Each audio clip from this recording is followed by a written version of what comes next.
A few months back, I was boarding a late flight to Vancouver. It had been a full day of travel for me, and so honestly, as I was making my way to seat 10D in this flight, I was thinking about getting to the hotel, getting a good night's sleep, and also all the work I had to get done. So as I sat down, I pulled out my laptop right away and I got to work. I was really focused on what I needed to do and not much else.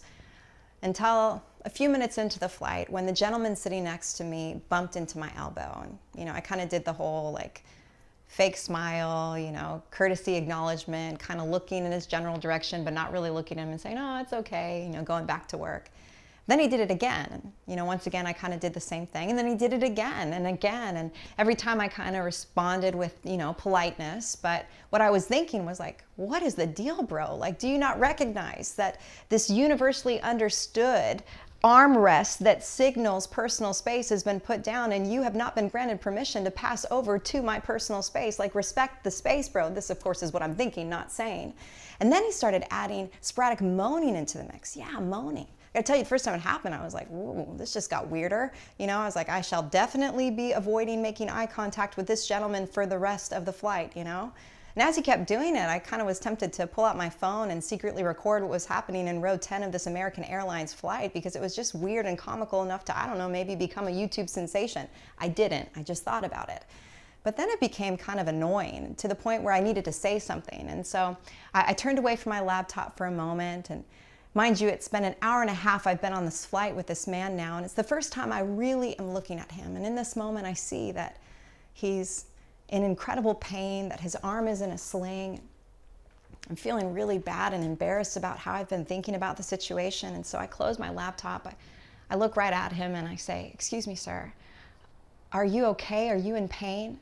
To which he replied, yes, it's excruciating, actually. This whole time I've been trying to position myself to minimize it, but nothing's working. And so I just said to him, I'm so sorry, sir.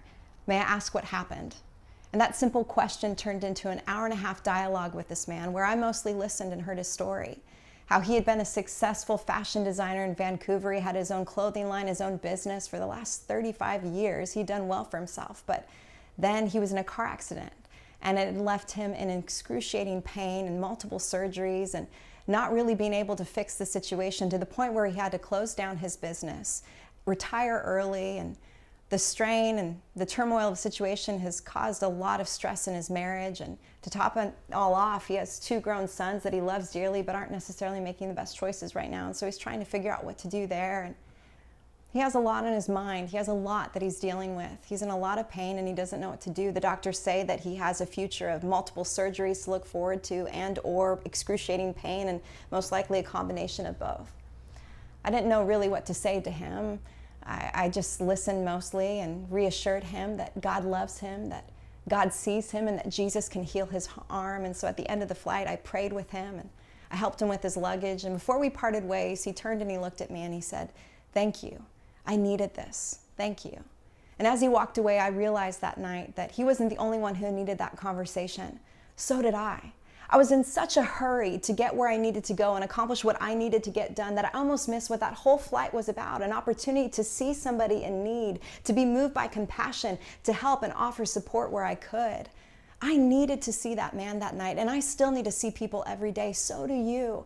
We were not meant to go through life just getting to our assigned space, hoping to accomplish whatever we want to with our time, hoping not to be bothered too much in the process. No.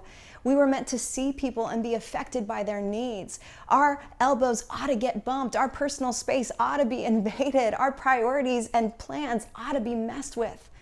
We need to see people the way Jesus sees people because, friends, that's the only way we can truly love people.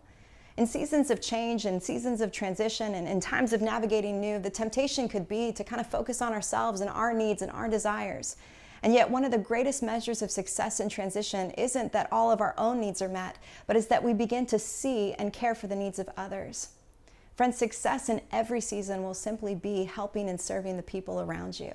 And so my prayer today is that you step into the new, that your sense of compassion would be expanded, that you'd care for those around you, that you'd see the needs of others, and that God would use you to make a difference in the life of somebody else.